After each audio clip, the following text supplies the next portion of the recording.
excuse me, on the left over here, we have individuals who are religious fundamentalists, religious fanatics, and this is the expression, RT-PCR, real-time PCR expression of the VMAT2 gene.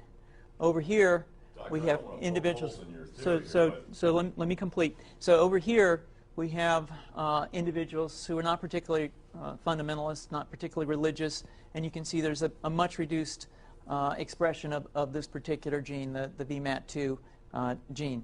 Another evidence that supports our hypothesis for the development of this approach. What you see here is by spreading this virus, we're going to eliminate individuals from donning on a bomb vest and going into a market and blowing up the market. So our hypothesis is that these are fanatical people, that they have overexpression of the VMAT2 gene, and that by vaccinating them against this, we'll eliminate this behavior.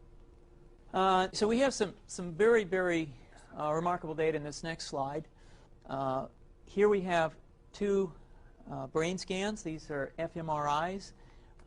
These are two different individuals with different levels of expression of VMAT2. On top is an individual who's a religious fanatic, an individual, and we've repeated this numerous times, that has high levels of VMAT2. Now, this individual down here who had low levels of the VMAT2 gene, this individual would self-describe as not particularly religious. In each case, these individuals were read a religious text. This individual lit up the right middle frontal gyrus, shown here, and that's a part of the brain that's associated with theory of mind. It's a part of the brain that has to do with intents and beliefs and desires.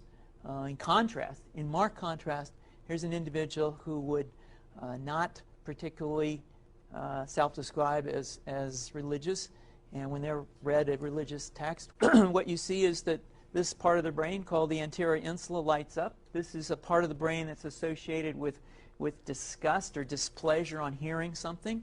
So you're suggesting I take a CT scan with me when I'm evaluating people to determine whether I put a bullet in their head?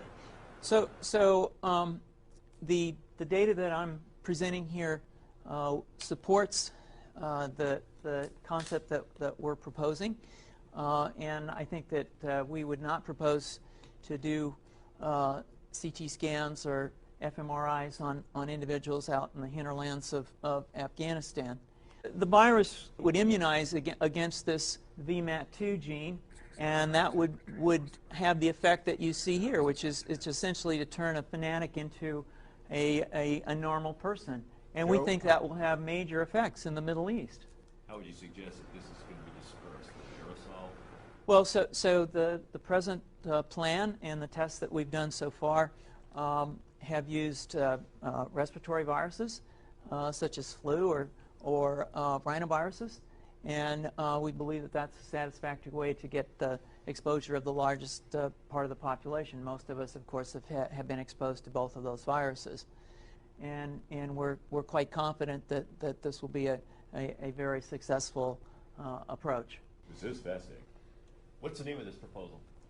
Yeah, so the name of this project is FunVax, which is the vaccine for religious fundamentalism. And you have a proposal already? The proposal has just been submitted, and I think that the data that I have shown you today would support the development of this project, and we think it has great promise.